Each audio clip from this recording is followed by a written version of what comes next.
You're listening to The Pump Fake.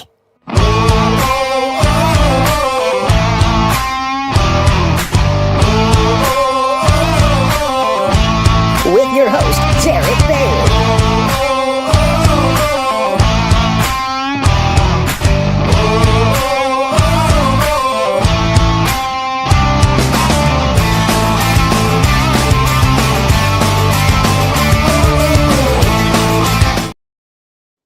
Welcome into the latest live edition of The Pump Fake. Jarrett Bailey with you as always, and joining me today, my good friend from Sports Illustrated covering the San Francisco 49ers, Grant Cohn. Good to see you, buddy. How are you? I'm good, man. How are you? Oh, I'm living the dream, man. I can't complain. I will say it's a little bit hot for my liking here in Pittsburgh. Yesterday was a little bit of a warm one. We're getting up in the 80s now. It's that time of year. I'm notoriously not a hot weather guy. So it's that time of year where I gotta like battle it through for a couple months until it starts getting a little bit chilly again. But outside of that, cannot complain. You can always complain. I like complaining. I'm pro complaining. I made a career out of it. You and I both. Yeah. I think that you and I are definitely, we enjoy bitching about stuff. And so far it's worked out pretty good. It's fun to bitch about stuff. We're high level bitchers. Yeah. We majored in Advanced bitching. Bitchers. I'm going to add that to my portfolio and see how far it takes me. Obviously, Grant's here because the big news yesterday, the 49ers extending Brock Purdy in a move that, I didn't necessarily, I mean, you definitely saw it coming. You called it, about a week ago saying, it's probably done. And it's something that I wrote about it earlier in the offseason saying, I think that it would be a mistake to give him that much money. And lo and behold, they did it, about $53 million APY on that deal. So tell me your thoughts about it, because I feel like we're going to be very much parallel and running in sync when it comes to our thoughts on the deal.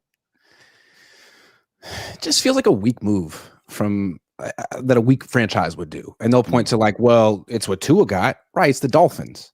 Oh, it's a little bit less than Trevor Lawrence. It's the Jaguars. I mean, don't you hold yourself to a higher standard? Like the Vikings could have given Sam Darnold a lot of money for the same reasons. And they're like, no, we made you. You're not that special. We're going to risk it with a guy who's never started. And I love that move. I think that's the right move. And the Niners could have done the same thing because their structure was, we are the team that doesn't pay for quarterbacks.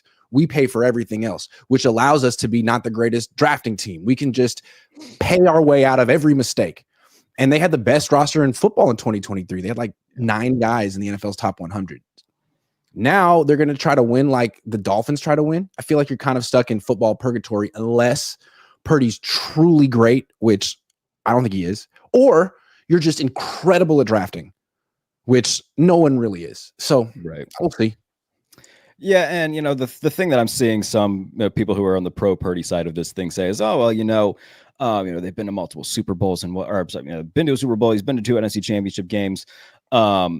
But my pushback on that is that we saw what he did last year when everybody was hurt. Christian McCaffrey went down, Brandon Ayuk went down. Deebo Samuel wasn't himself. And some people might say, well, that's a reason why he may have struggled in 2024. He finished 25th in catchable pass percentage, 32nd in on-target percentage. And a lot of people will say, okay, well, he's without his star players. But, we saw another guy in Buffalo who lost Stephon Diggs, didn't have a great receiving core, and then won MVP and dragged his team to a 13-win season. You're going to pay Brock Purdy $2 million less per year than that guy?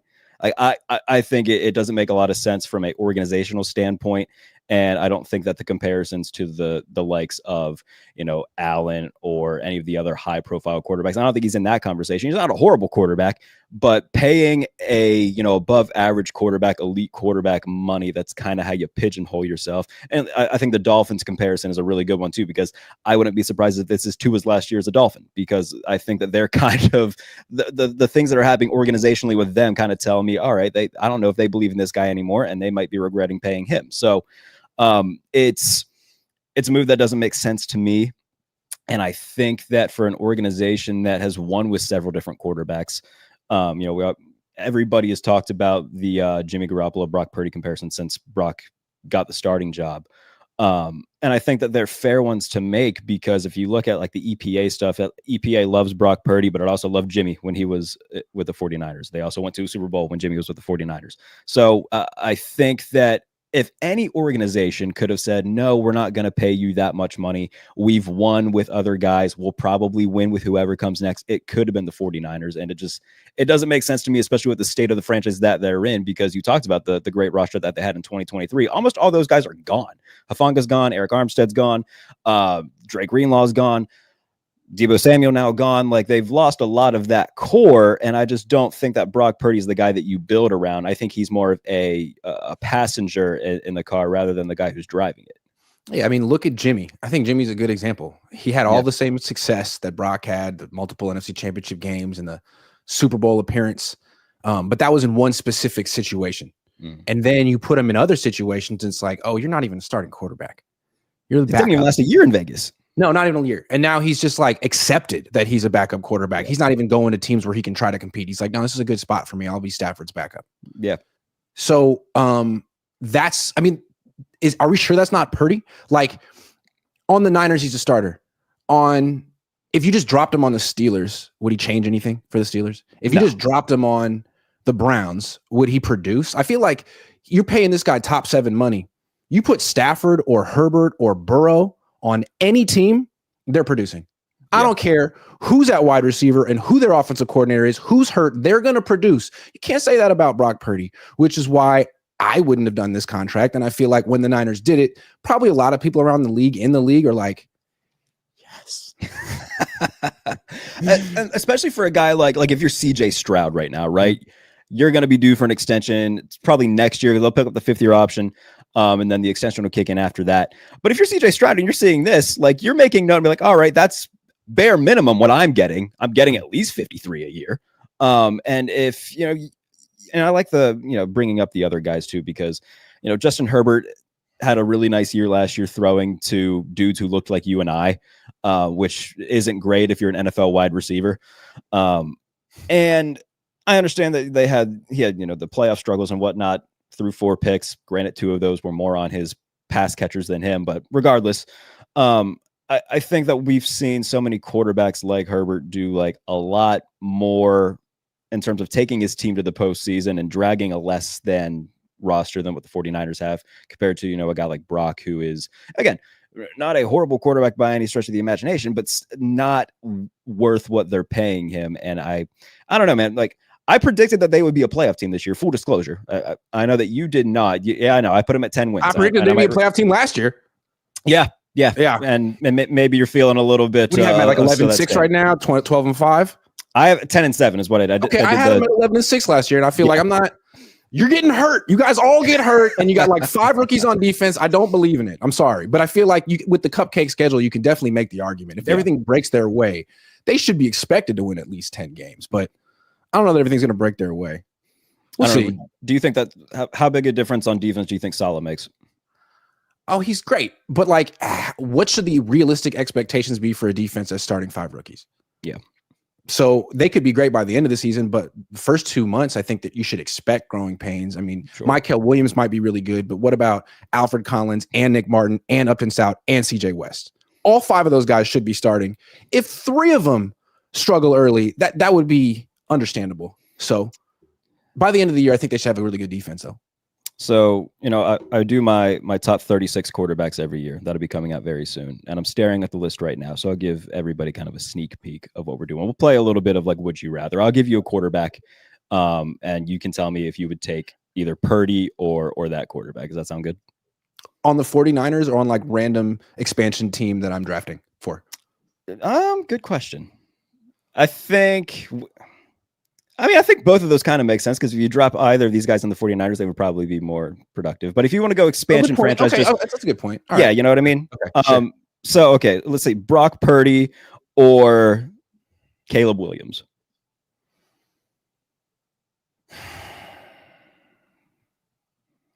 And are we taking contracts out of it? Yeah, just talent-wise. Sure. See, I would tend to go Caleb. I mean, he was the number 1 pick for a reason. I think like all of his traits are better than Brock's, but there's this little diva thing with Caleb that I don't really cover him or know him that well, but like Right. every time he pops up in the national media, I'm like, dude, what are you talking about? And like Brock doesn't do that.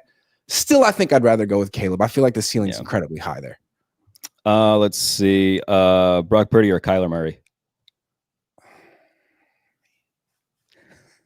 I'm the one person in the world that'll say Kyler Murray. I'll never quit that man. I still think he can do it. I still think he can be really good. Maybe they need to stop making Call of Duty, but last year he didn't run very much because he was coming off a torn ACL. Yeah. This is the year. He said he's going to run more. He's going to try to be like Lamar Jackson. He's even said it. So let's see if he can pull it off. If anyone could pull it off, it's him. I would still take the upside with Kyler Murray, even though he's 5'7", and I don't think he can see anything. He's one guy that I haven't ever like seen in person and stood next to, but I have stood next to Russell Wilson, and I'm about as tall as Russell Wilson. I would bet money I'm taller than Kyler Murray. Yeah, I think Kyler's shorter. Yeah, he's not very big. No. All right, Brock Purdy or Drake May? So I got to tell you, I rank Drake May ahead of Brock Purdy. I was going to say I like Drake May. Like Drake May seems like he has really good talent. I mean, he's bigger than Brock. He's faster than Brock. He's a stronger arm than Brock. Yeah. He hasn't had the success that Brock's had, but Brock never had to play for the New England Patriots. Sure. Would we even know who Brock Purdy is if he got drafted by the New England Patriots? I don't know. I don't think, and that's another good point is like, and it goes back to like the Jimmy thing, like the system in which he plays has definitely elevated him a little bit. The talent that he's played around has certainly elevated him a lot. And if he went to Jacksonville, I don't think that we're having this conversation right now. Yeah, and I think that's what's so crazy about Brock is like he's getting paid because you've seen the results on this one team and you hope it can keep going, but like deep in your soul, you don't know that he could ever replicate this on any other team in any other situation. Right. And that's what's so scary about it. And what's also crazy to me is, so he gets $53 million a year. It's like last year didn't even happen. It wasn't good.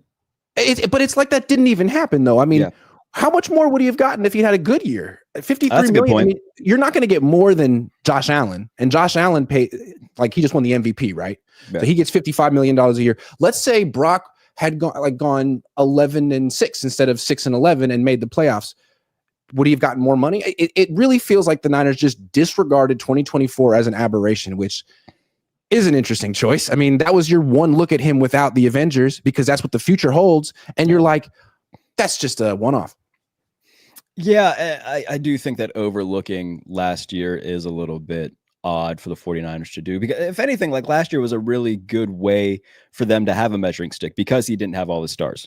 And the way that he played, like it's not just us saying this. Like I've been kind of, I don't want to say anti-Brock because I don't know him. He seems like a nice guy, but in terms of just the quarterback, like I haven't ever been on the Brock Purdy train.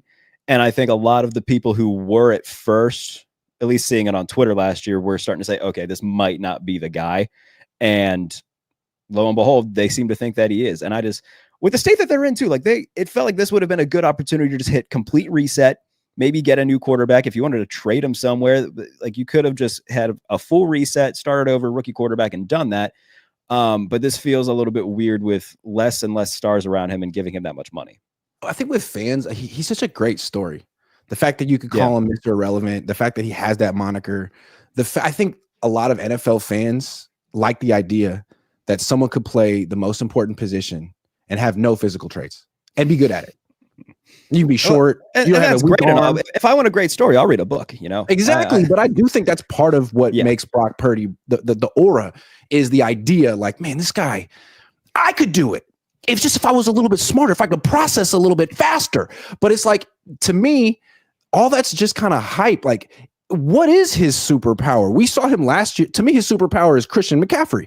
Yeah. He's like we just saw the Warriors, right? Like, You take Stephen Curry off of that situation, and it's like, all right, Jimmy, step up, be the man. And he's like, excuse me, that's not what I signed up to do. And I think that's what Brock Purdy, the position he was in last year, it's like, all right, Christian's gone, it's your offense now, step up. And he's like, okay, you guys down to lose a bunch of games right at the end? I got you. I think that, he's definitely not like the Batman or Superman of the Justice League. He's definitely like, oh hell, I don't know, who's a member of the Justice League. Who? Ant-Man. He's Marvel. Oh, sorry. Yeah, it's okay. So I'm really getting nerdy on you right now. He's like, I don't know, Green Lantern. Okay. Somebody in the comments somebody watched Justice League Unlimited growing up. Booster Gold. Like there's plenty of them. Point being that he's certainly they tried to make a Green Lantern movie and it didn't work. Yeah, Ryan Reynolds played him. There you go. And then he went Deadpool instead. Okay. Yeah, exactly. Right. And then he buried it at the end of the Deadpool credits. Interesting. Yeah, fun. Yeah. I went Ant-Man because of the stature, but maybe that was a gratuitous shot. Sorry. He's taller than me. So how tall is Brock Purdy? He's 6'1.5". So am I. I'm gonna give him I'm gonna give it to him. Okay. I've stood next to you. You're certainly taller than me. I'm not a tall guy. I was surprised. You can never really tell how tall someone No, is. you can't. You can't. People at home, he's 6'2", Jarrett. Yeah. Yes. Keep that in mind while watching. So let's look around the rest of the NFC West real quick. I still think the Rams are the favorite to win the division. They're the team I picked to win the division. They got better offensively after a really good year last year. Defensively, still have questions about their secondary, but that's still the team that I fear most in that division. Yeah, I mean, it seems clearly the Rams division. Yeah, and what's interesting is I think every team in the division has a really good defense. The Seahawks defense was really good by the end of last season. Mike McDonald's a good coach. The Cardinals just signed Josh Sweat and Calais Campbell and Dalvin drafted Tomlinson. Walter Nolan and Will Campbell. So there's potential there. I think there's a lot of pressure on Arizona too. Like if they don't make the playoffs this year, Jonathan Gannon could get fired and Kyler Murray could get sent. They could start all the way over. So they got to prove that they're viable. Yeah. And then the Niners who have their rookies, they could be really good by the end with Robert Saleh. But I think right now they have the worst defense in the division. Oh yeah, that's fair. I mean, you pointed out the Seahawks defense was really good at the end of last year. He was. Jonathan Gannon, a really good defensive coach who's done a lot more with a lot less and showing up there, and I think it surprised a lot of people. Who else am I missing in that division? Why am I? Oh, the Rams, of course. But even then, good, man. Yeah, their front seven's really good, but again, I still have questions about what they're going to do in the secondary. Akello. Steelers legend Akello Weatherspoon. Yeah, Niners legend. Yeah, there we go. Yeah, he's hurt us both at some point.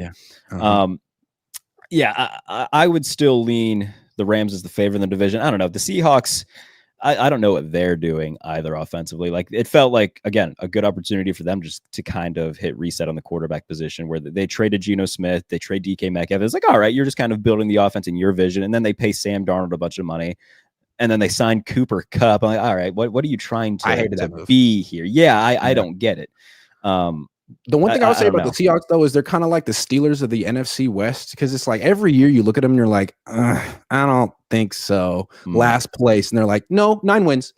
We're going to get our 9, maybe 10. It's like, but you're not good. You're not really going anywhere. No one's scared of you, but they find a way to win 9 or 10 games pretty much every year. I saw somebody comment, and I don't know how accurate this is. They haven't finished last in the division since 2002. I believe it. Whereas the Niners, they're the opposite. They're either like by far the best team in the division or the wheels fall off by week 10. I got to tell you, I would much rather be a fan of a team like that where like I know, all right, it's either going to be boom or bust rather than continue being a fan of Mike Tomlin's Steelers where I know it's just going to be similar to the Seahawks. Where it's like, yeah, they'll be mid. They'll get destroyed in the wild card round. We'll repeat this cycle next year. I don't have anything to look forward to. I got 4 minutes left. Who's a better head coach, Kyle or Mike Tomlin? It's Kyle Shanahan. Why? I would drive Mike Tomlin to Santa Clara myself right now if it meant I could drive Kyle Shanahan back. Okay. Admittedly, I don't really follow Mike Tomlin that closely. Yeah. All I would say is he won that one Super Bowl when I was like 13. No, I don't know what. Yeah. And I still feel like he's in this group of coaches. Maybe there's 10 of them that could have won a Super Bowl with that 2023 49ers roster. Maybe there's 15.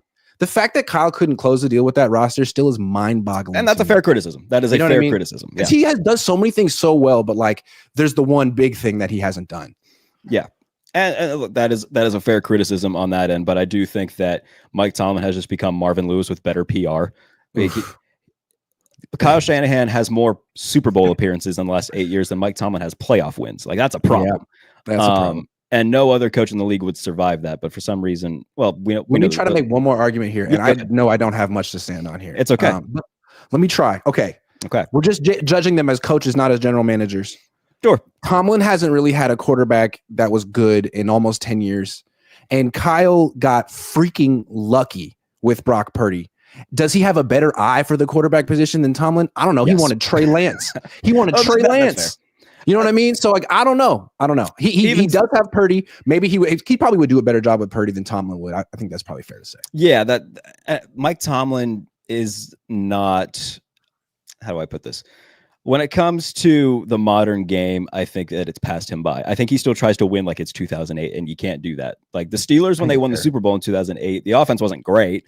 Like obviously they had Ben, but the offense itself, like it was like 21st in total offense. Like it wasn't great, but the defense was awesome. I think he still thinks you can win like that. You can do it in the regular season against like mediocre to bad teams, but come the playoffs, Josh Allen's on the other side, and he's going to rip you apart. You have to have a guy that can go toe to toe with that, and he just hasn't put any sort of care into that. And it's a pain in the butt. They're kind of being left behind in a lot of ways. And I hope that once this contract extension kind of runs out, they let it run out and they bring in new life, because it's enough is enough. Time. It's been 21 years. Enough is enough. It's going to be his 19th year. There should be a term limit for coaches. Man. Go prove yourself somewhere else. 19, enough, dude. Go turn around the Detroit Lions, or no, not the Detroit Lions, whomever, the Jacksonville Jaguars, and show that you're really the truth. One more question. Who's a better coach, Mike Tomlin or John Harbaugh? Tomlin's a better coach than Harbaugh. I agree with that. Thank you. Yeah.